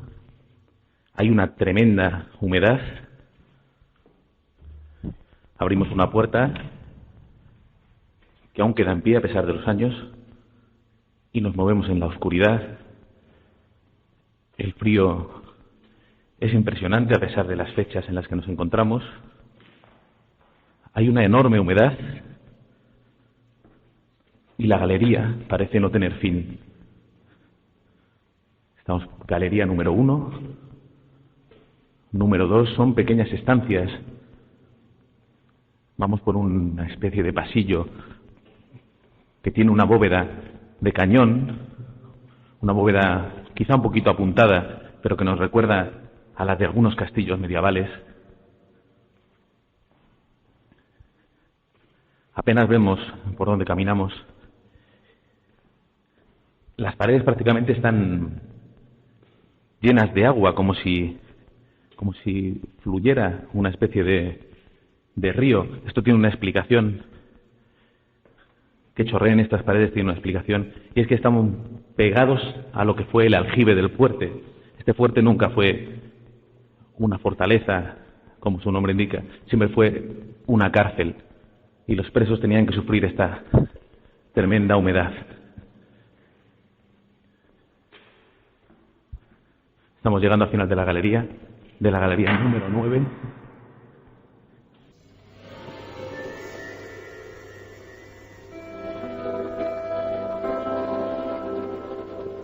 A veces la propia grabadora capta mucho más que nosotros. Se escuchaban latigazos.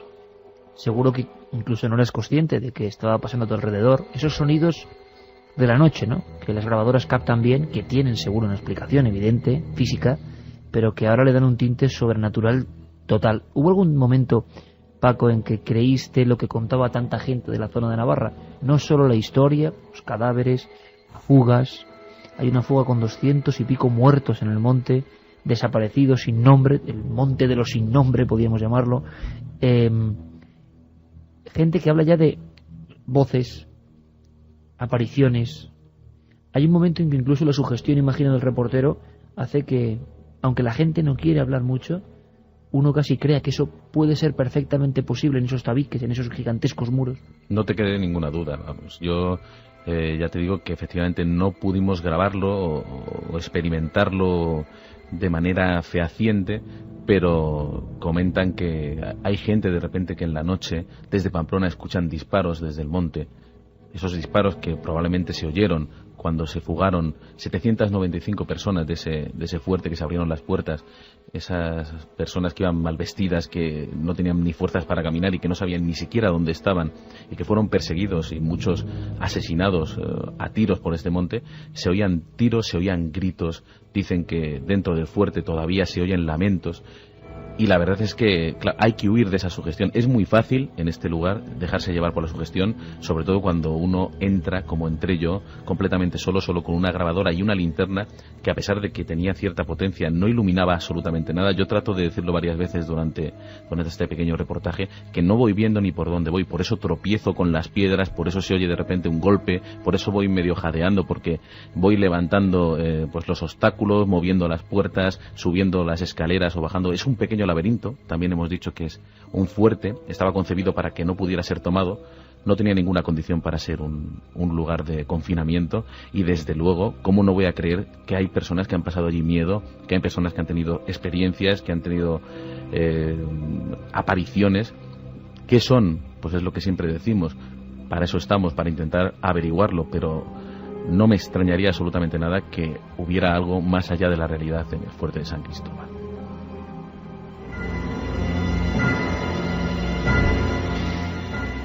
Y sería un ejemplo, uno solo, y en España tendríamos varios importantes, y como bien decía Juan G. Vallejo, olvidados. Son como estigmas en la tierra que es hasta comprensible. Nadie quiere recordar, porque ¿para qué recordar? siempre hay alguien, y además al margen de ideologías o de cuestiones o de épocas, que tiene un familiar o un amigo de un familiar o que sufrió en nuestros lugares. Santi, como siempre, tiene más información sobre lo que pasa hoy, nos decías, y te escuchamos muy atentos, Santi, porque, claro, estas cárceles del terror, en este sentido sobrenatural, extraño, sangriento, pues sigue existiendo, ¿no? Sigue habiendo un ranking. Sí, sigue habiendo sitios donde el simple confinamiento de las personas por razones de delincuencia, que estén saldando su deuda con la sociedad, pasa a ser algo más, pasa a convertirse en un acto brutal, en un acto despiadado. Y esos establecimientos que deberían ser para reinsertar a las personas se convierten en verdaderas cajas de terror, en verdaderas castillos del mar. Y de esos hay un puñado por el mundo ahora mismo sueltos. Si tuviésemos que poner una en primer lugar, hay un lugar en Colorado que se llama ADX, simplemente esas siglas. Y es una verdadera cárcel de ciencia ficción donde la alta tecnología se ha llevado a crear una prisión de alta seguridad en condiciones durísimas. Los que están allí confinados solamente ven la luz del sol durante 9 horas a la semana. Esas personas el resto de ese tiempo las pasan en absoluta soledad, confinados en celdas individuales, constantemente monitorizados, constantemente vigilados con cámaras. Se le impide cualquier comunicación con el exterior, se le impide cualquier tipo de actividad como puede ser tener una televisión, etcétera, etcétera, e incluso cosas tan sencillas como tener un libro, una revista, tienen que ser pedidas directamente a las autoridades del sitio. Las condiciones son muy duras, pero desde luego nada comparado con la prisión militar de Tadmor, en Siria. Allí se tortura, se mata sumariamente. Para dar escarmientos, los cadáveres de los que son ejecutados en el patio de la cárcel son descuartizados con hachas delante de sus propios compañeros. Eso estamos hablando de actualmente, como actualmente sucede en la prisión de Carandiru, en Brasil, donde los presos pierden absolutamente cualquier tipo de derecho, incluso uno tan elemental como el de ser operados con anestesia. Si alguien tiene que sufrir una intervención quirúrgica, sus gritos se oyen por todo el penal, porque como en los viejos tiempos, simplemente se le da algo que morder y el cirujano hace su trabajo. En países mucho menos, al menos mucho más civilizados, hay prisiones también muy duras. La Santé, en Francia, donde no se sabe muy bien lo que pasa, porque es un sitio muy hermético, se sabe que las condiciones son muy duras, pero hay un dato, que solamente en 1999 hubo 124 suicidios en un mismo establecimiento penitenciario, en un único año. Imaginemos a las situaciones que tiene que estar abocada esa gente para llegar a esa situación. Situaciones como las de la Sabaneta, en Venezuela, donde la gente no se suicida, pero tampoco hace falta, porque en 1996, solamente en 1996, hubo 196 asesinatos dentro de la prisión. Se explica porque el porcentaje entre guardias y presos es de 1 a 150, con lo cual solamente se vigila el perímetro y lo que pase dentro es cosa de los reclusos. En Rikers, Nueva York, en cambio, los guardias no lo tienen mucho mejor. Es un verdadero escenario de pesadilla tanto para guardias como para reclusos. La violencia desatada es tal que los propios guardias tienen el índice más alto de bajas psicológicas de los Estados Unidos y los presos 3/4 de lo mismo. Los presos piden a gritos ser trasladados a otro sitio y son capaces de cualquier cosa con ello. En Diyarbakir, en Turquía, que es una de las prisiones que la película El Expreso de Medianoche puso de moda, pues ese tipo de prácticas, según instituciones como Amnistía Internacional, probablemente se siguen haciendo. Y es uno de los pocos sitios donde se puede ver, no a menores de edad, a niños condenados a cadena perpetua. Niños que saben que nunca más volverán a ver otra cosa que los muros de esa prisión. Fama tradicional tiene San Quintín, en California, que actualmente es el escenario de una monumental guerra de bandas que prácticamente todos los días deja alguna víctima mortal. En Mendoza, en Argentina, pasa 3/4 de lo mismo porque la superpoblación es tal que las celdas están literalmente abarrotadas. Eso el que tiene una celda, porque hay mucha gente que duerme en el patio.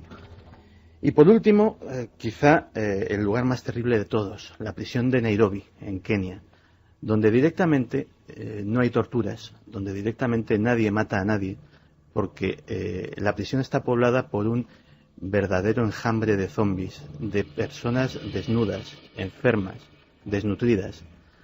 Allí lo que sucede es que simplemente se deja que la naturaleza haga su trabajo y que el agotamiento y la enfermedad acabe con esas pobres personas.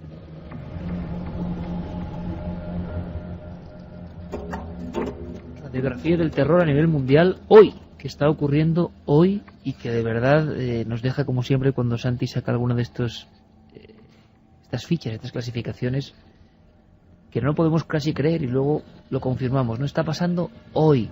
Yo recuerdo en un viaje al Perú hace muchos años que hablaban del canibalismo, que además la víctima había sido en español, en la cárcel de Lurigancho, en Lima, que también superpoblación, lo has dicho, Santi, como uno de los ejemplos, y eso, claro, en época de guerra también ocurría.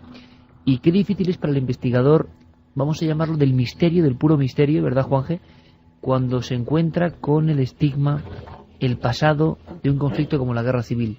No hay cosa más difícil porque la gente de inmediato cambia el chip, ¿no? Y es muy difícil para el investigador, que solo quiere ahondar en el posible misterio, que el misterio no sabe de confrontaciones, pero todavía qué duro es en ciertas partes de España cuando los muertos, los aparecidos, cuidado, cuántas historias de aparecidos, acordaos, Ciudad Real, Joseillo, se aparecía una figura que señalaba un lugar, se excava y hay 7 miembros de una familia fusilados por la espalda, que nadie sabía. Qué difícil y cuántas historias. Hombre, yo por ejemplo en el caso de Turón, en Asturias, nadie del pueblo quería hablar, absolutamente nadie, máxime porque hay un pozo minero que está, calculo, como unos 10 kilómetros más arriba del pueblo, donde, bueno, los campos de concentración echaban a las víctimas republicanas. Entonces en este pozo pues hay un pequeño monumento a las víctimas y digamos que ese pozo a nivel popular hizo que estuviera, digamos, zanjada esa cicatriz, con lo cual la historia del cuartel de la Guardia Civil de Turón nadie quería tocarla ni mirar sobre ella, ¿no? El caso es que ahí estaba, bueno, por lo que se había hablado, ¿no? El que está en estos sótanos hubo tortura y hubo muertos, pero yo no tenía forma de confirmarlo, no había gente que me quisiera hablar, hasta que hablando pues casi puerta por puerta, casi casa por casa, pues me topé con unos vecinos que, bueno, me dijeron que el tío de uno de ellos, que pude hablar con él por la tarde, un señor de 95 o 96 años, no recuerdo el nombre ahora mismo exactamente, le grabé para Cuarto Milenio ese testimonio, y este señor me comentó, pues mira, pues mi esposa, él era republicano, pudo escapar del pueblo, pero su esposa fue encarcelada en este sótano y a su esposa le arrancaron el pelo a tironazos en las torturas. La mujer no sabía absolutamente nada, ni no estaban los republicanos ni nada. ¿Le dejaron sin pelo a tirones? Le dejaron sin pelo a tirones, sí. Esa señora le arrancaron el pelo a tirones y él fue el que me dijo, no, mi esposa me confirmó y me dijo que ahí falleció gente y después la enterraron. Y no se sabe nada. Y luego personas de 50 y tantos años y me dijeron que haciendo el campo de fútbol, cuando es el cuartel de Guardia Civil, de repente desaparece para hacer un colegio de una orden religiosa, pues al hacer el campo de fútbol, en concreto al ir a poner las porterías, pues yo hablo con 2 personas en concreto que me dicen que al excavar los hoyos para meter las porterías, pues empiezan a sacar huesos y huesos y huesos, y los sacerdotes pues esconden los huesos en otro sitio, no se sabe dónde, y al final hacen que desaparezcan para que la gente no recuerde nunca aquella historia. Y luego resulta que había algunas catas arqueológicas en el edificio y yo personalmente pues pude coger un par de huesos confirmados que son... Fijaos, Juanje, Paco, Santi, que hace poco hablábamos de un caso en Olivenza, donde toda una institución oficial resulta que vivía en terror, y vinieron a contárnoslo la jefa de estudios, y había un pozo también de esos de la guerra civil donde se había echado a gente abajo, ¿no? Ayer precisamente en el subsuelo de una ciudad española del sur estábamos en uno de esos pozos, en otro sentido, pozo ritual, pero el pozo como forma de matar, de sellar, y el pozo también que asfixia cualquier testimonio, da igual el norte que el sur. Allí en Navarra también te encontraste con esa densidad que impide que se cuenten historias. Se dice, se cuenta, pero luego la gente no quiere hablar, y tuviste esta dificultad para que alguien te acompañase a este lugar, ¿no? Sí, la verdad es que la gente no quiere hablar, hay muchas heridas abiertas y efectivamente también hay un poco de miedo a este lugar, porque efectivamente, lo que te digo, hay mucha leyenda. Por un lado está la historia que está ahí, que no se puede cuestionar, de esos muertos que están enterrados en el monte, y muchos no han sido localizados y están ahí, y hay personas que eso les impresiona y que no quieren acercarse allí por lo que pueda suceder. Y por otro lado está la propia sugestión que nos puede llevar a cualquiera a ver cosas, a pensar cosas, a imaginarse cosas. Además, mucha gente me decía que efectivamente esa gente que fue asesinada allí en el monte tenía ilusiones, tenía a su familia, quería que iba a recuperar la libertad, y lógicamente cuando fueron asesinados de esa manera inesperada se agarraron a la vida hasta el último momento. ¿Por qué no? Algunos quizá han conseguido quedarse de alguna manera, y eso hay personas que le impresiona. Yo recuerdo de Carmen cuando vino a Carabanchel y ya lo vio sin presos. Yo pude verlo antes con presos, o pasar un día en Carabanchel con presos, que es una de las experiencias terroríficas. Por cierto, sí. Que hace poco en uno de estos establecimientos que abren por la noche de los VIPs en Madrid, me encontré a un chaval que había estado preso mucho tiempo, que nos dijo cuántas noches en la cárcel, que aquí, cuidado, que nadie quiere ni quitar ni poner, cada uno estará por lo que está, pero decía que compañera había hecho Milenio, ¿no? Y bueno, me contaba unas cosas. Yo me acuerdo que Carmen, por ejemplo, es que se sintió tan mal, indispuesta completamente, después de estar en las celdas del Garrote Vil, donde estaba el Garrote Vil en Carabanchel. A mí me pasó lo mismo. ¿Tú sentiste lo mismo, Paco? O sea, una sensación en Carabanchel, de que el mal, en Carabanchel y aquí, de que el mal humano, ¿no? El mal humano, tanto odio de un lado o de otro, las gente, las reyertas, el odio entre los presos, cuidado, que no solo son guardianes con presos, el odio de los presos, las violaciones, que las ha habido y las hay, todo eso concentrado, una persona un poco sensible o un poco limpia que llega allí, ¿no te da la impresión de que eso pesa? ¿No te sentiste con un tremendo, y esto es subjetivo, tremendo peso ahí después de recorrer esos lugares? Es subjetivo, Iker, pero tanto Carmen como tú, como yo, como otras personas que han tenido la posibilidad de estar en lugares de estos en la noche, en completa soledad, allí sentados simplemente sin ningún tipo de intención, se da cuenta de que efectivamente allí la misma oscuridad tiene una densidad que no tiene, por ejemplo, la habitación en la que nos están escuchando ahora mismo nuestros oyentes. Sí. Esa oscuridad que parece como más limpia, ¿no? Y allí es como que está cargada, hay un ambiente cargado. No se está a gusto en este tipo de sitios, en una cárcel donde además han pasado cosas tan horribles. Desde luego, mejor descrito imposible. ¿Y qué describe la gente en el 7640, palabra clave milenio, y también milenio3 con número @cadenaser.com? Sabemos que el tema es delicado, lo sabemos, pero desde luego queréis escuchar, ¿verdad? A los amigos, a los comentaristas de Milenio, que quizá nos quieran decir algo. Hoy no tenemos a Carmen, que va a conectar con nosotros, en fin, el misterio continúa. Quiere hablarnos de la muerte de un exorcista, Carmen, luego. Se ha muerto un exorcista, pero será luego. Carlos, buenas noches, amigo. Muy buenas noches. ¿Qué cuenta la gente? ¿Qué cuentan los amigos y amigas del 7640? Pues mira, y que les llegan tanto mensajes de texto como mails referente a distintas cárceles. Por ejemplo, Pasqui de Pamplona nos dice que ha estado muchas veces en el fuerte de noche haciendo radio y que no ha notado nada, pero que seguirá intentándolo. También en Aizoaín, en Pamplona, dicen que hay un cuartel y encima en la montaña hay un fuerte militar en el que les decían que había muchos muertos de la guerra civil. Por ejemplo, otro oyente nos dice que él se coló con más gente en la cárcel abandonada de Valencia, que era de día, pero que vaya sensación. Que enhorabuena por el abandonada, reportaje. Gracias. Cárcel abandonada en Valencia, Carlos. En Valencia. También nos comentan: hola, soy de Pamplona y he estado muchísimas veces dentro del fuerte y nunca nos atrevimos a hacer la ouija. Hombre, aquí hay una cosa importante, Carlos y compañeros. Yo no recomendaría, pero primero por el tema de la sugestión. Y lo hemos vivido, No vamos a contar cómo ni quién, ya lo descubriréis, pero ayer mismo, pues es que un equipo, aunque esté muy avezado, la sugestión, la no sugestión, que pasen cosas y uno se aterrorice, es que está ahí. Imagínate gente inexperta. Vamos a ver, ¿qué necesidad hay de hacer la ouija en un sitio como este? Yo iba a decir exactamente lo mismo. Yo no me atrevería, desde luego, Yo no me atrevería. ¿Qué objeto tiene? No, yo sé que algo no bueno... Pues imagínate... Por la mente o por lo que sea, en un lugar inaccesible, por favor. No, además... Mucho cuidado, hombre. Lleno completamente de agujeros que una persona puede entrar en un estado de shock, en un estado de pánico y caer desde una altura, por ejemplo... y en fin, causar un accidente. No hay ninguna necesidad de arriesgarse.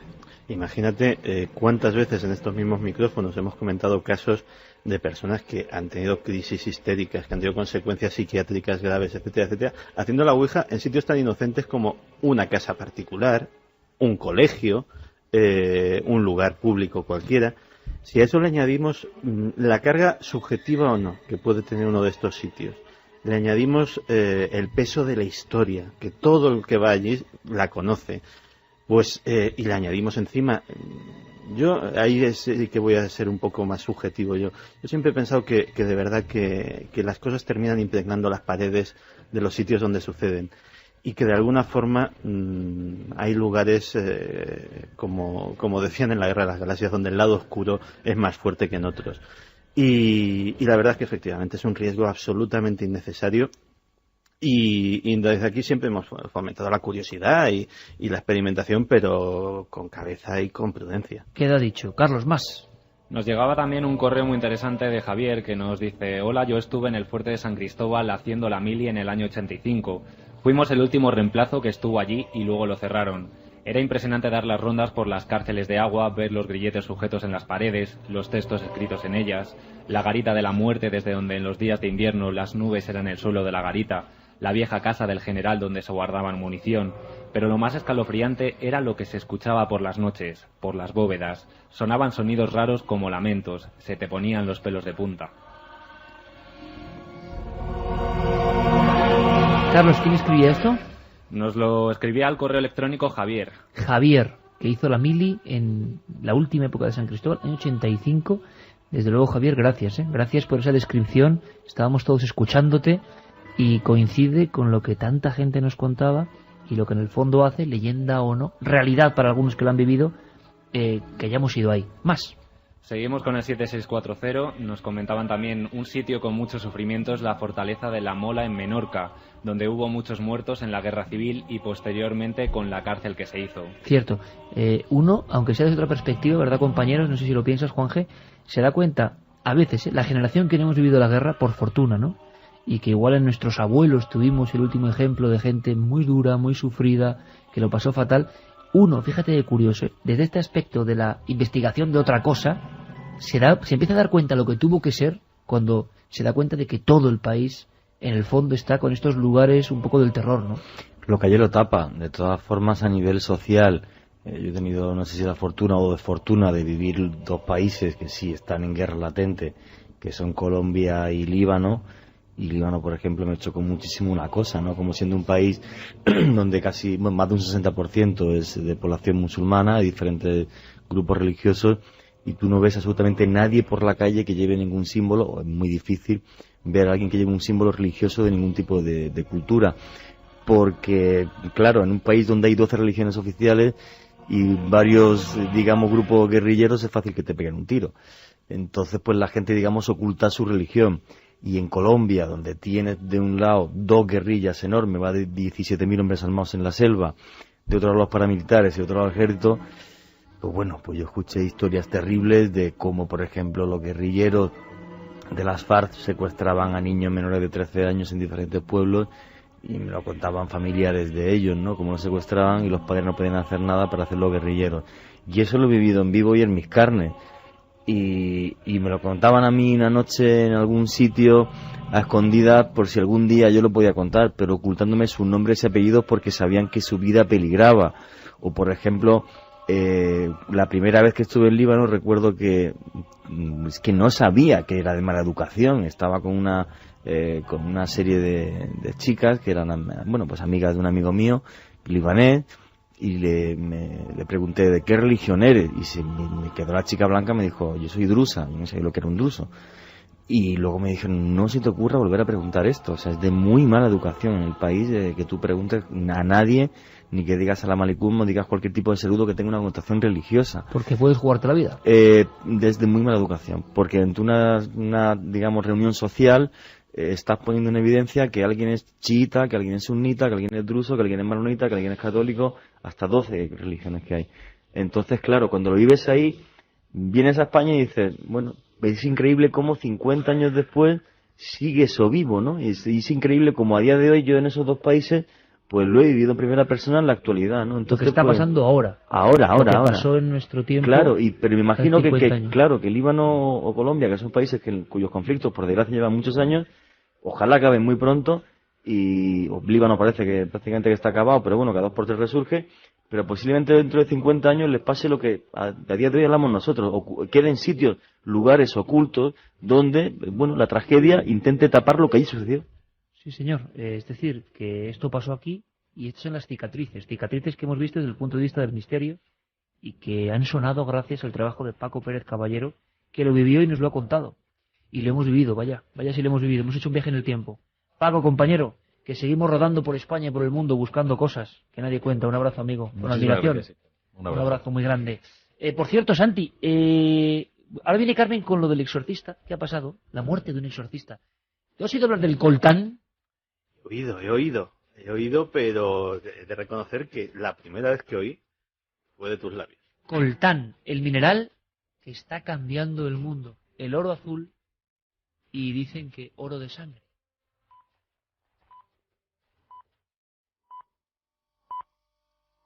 Si has llegado hasta aquí, es porque llevas el misterio en la sangre. Ahora puedes llevarlo también en tu piel. Descubre la tienda oficial del Doctor Siniestro, donde el terror y el estilo se encuentran. Camisetas, sudaderas y diseños únicos para los auténticos amantes del lado oscuro. Entra ahora en doctorsinestro.tepopsit.com. No sigas escuchando el misterio, vístelo.